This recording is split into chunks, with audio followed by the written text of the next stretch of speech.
studio. My name's Jane, and on the table here I have got the winter project, which is a crewel embroidery project designed by Brenda Sortwell of the Needlewoman studio, and she sells her kits on Etsy shop, and she's got an Instagram, and also she designs for magazines, especially Inspirations.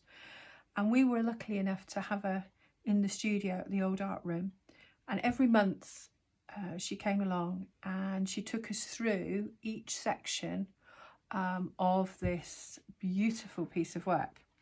Now, I was running the studio at the time, and so I just grabbed a few hours of that session and learnt how to do some stitches, also go over stitches that I'd learnt many years before on my embroidery cities and guilds.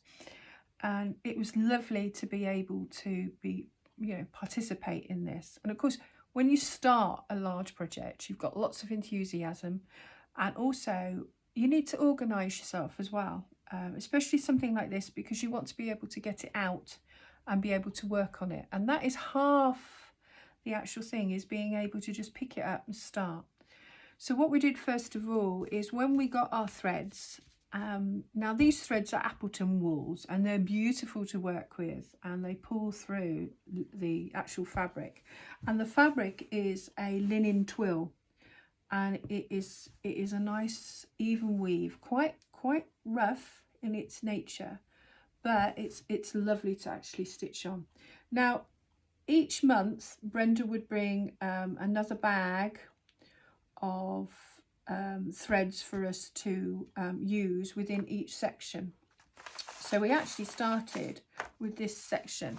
Now, her instructions they're beautiful patterns, and also I call them enriched, because not only does Brenda give you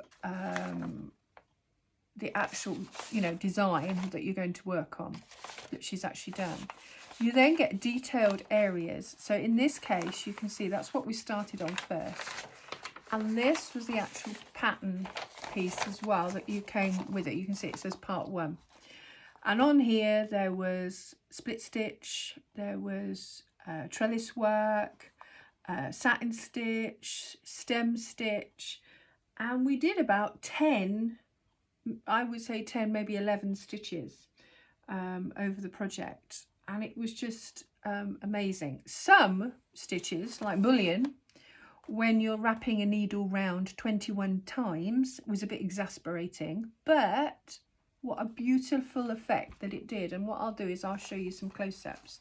I've also done a stop motion of how I've actually put and embroidered each section together, so you can see how it actually evolved. Now, there are 46 threads in this piece of work. We had 18 greens, 1 brown, 1 white. There was 4 creams, 9 purples, 7 plummy pink colours, and we had 6 blues, and then we had this beautiful fine gold twist. Now, what I did is I organised them in a plastic bag, and I'm just looking for my plastic bag. What I did was I organised mine, and I'll just get out the plastic bag. I organised mine every time I got colours.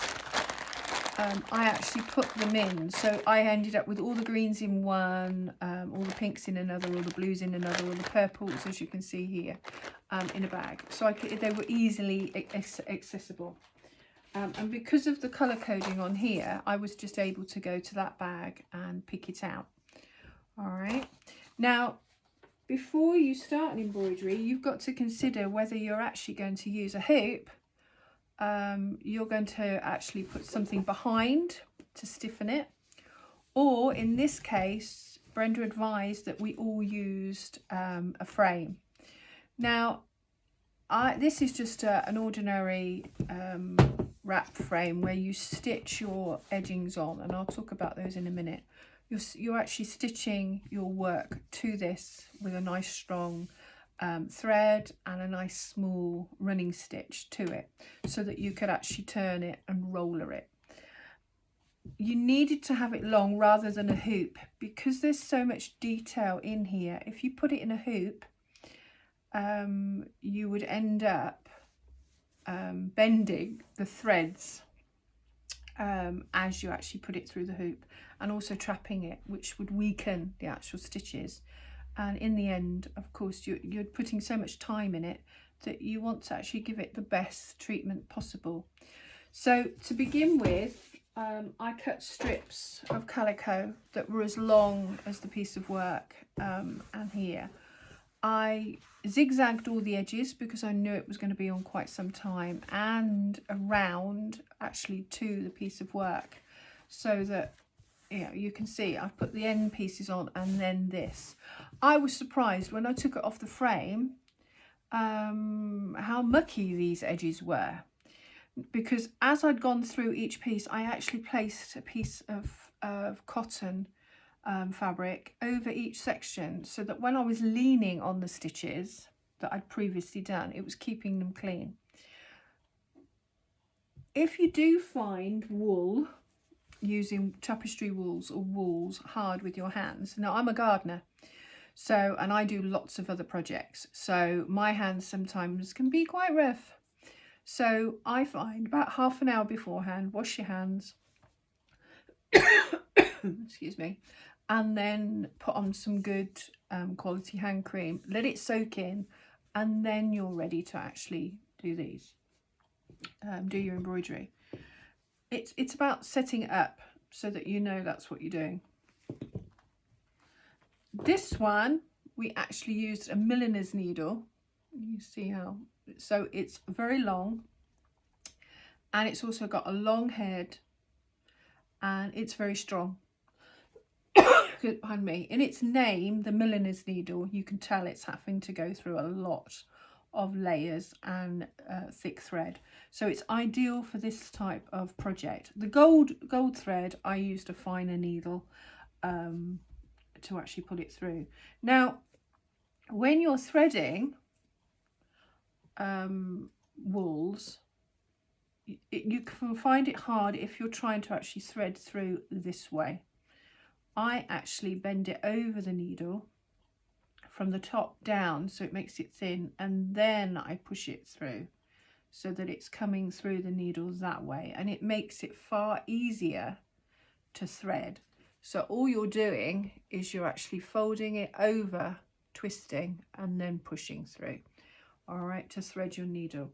The threads, I only used sort of 18 inches. Other than the gold, I actually did that at sort of 12 inches because it will separate, because it's a gold twist and there's 3 fine pieces of thread put together, gold thread put together. It will literally start shredding.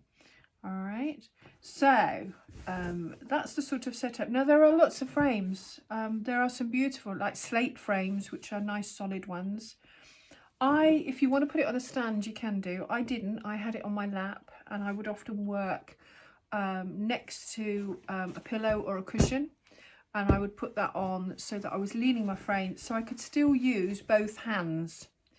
You don't have to, but you know, if you follow along with the Royal School, and there are lots of beautiful videos of embroidery and how to do the stitches, which I had to do a few. I had to remind myself how to do some of the stitches, and that's fine. That's all part of the learning process of actually doing it.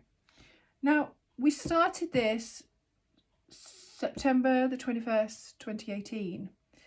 Now, the first sort of year, I would do a couple of hours in the session because I was running the studio, and maybe I'd get some time to do, you know, the odd leaf or whatever at home. And then, of course, we had 2020. Because I had to actually shut the main studio, I had sort of a year and a half where I was actually dealing with all the boxes and all the things from there, and also doing a lot of contract work and charity work to actually get back to this. But last winter, and when I mean last winter, I mean 2021, I got it back out, and because I put it in a pillowcase, I put all the ingredients for it in a pillowcase. So everything was there ready to go. And I literally then started a few hours again doing a little bit. And I'll show you the stop motion video that I've taken as I've done it. So I sort of picked it up the previous winter, and then sort of January, February time, I actually put it away back in its pillowcase, and I didn't get it out again until September last year, 2022.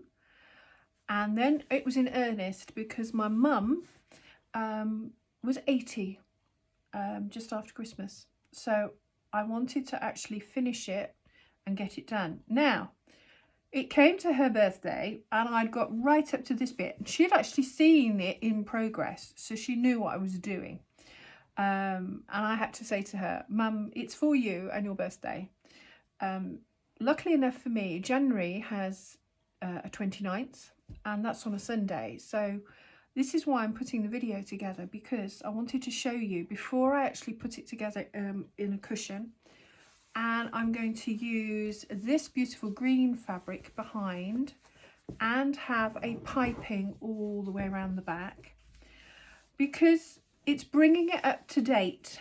Now, when you're doing these type projects, it's lovely being traditional, but we live in a different type of home, and this very beautiful bright green, a lot of my mum's upholstery in her sitting room and also her bedroom is green. So I reckon, it will fit in one way or another, because green is her favourite colour. These sort of darker greens are her favourite colours. So this will go in, but also it just brings it up to date. So here's the stop motion.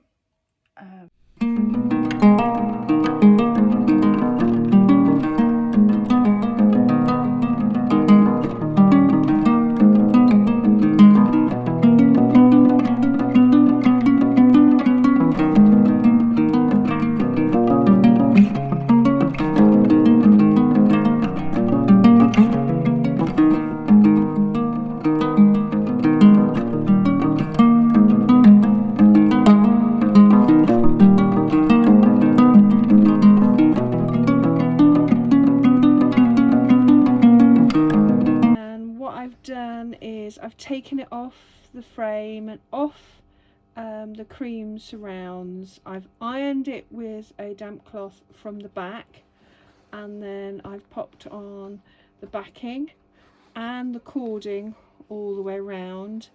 And you can see one of the other videos on my tube how to put a cord and a backing on a cushion.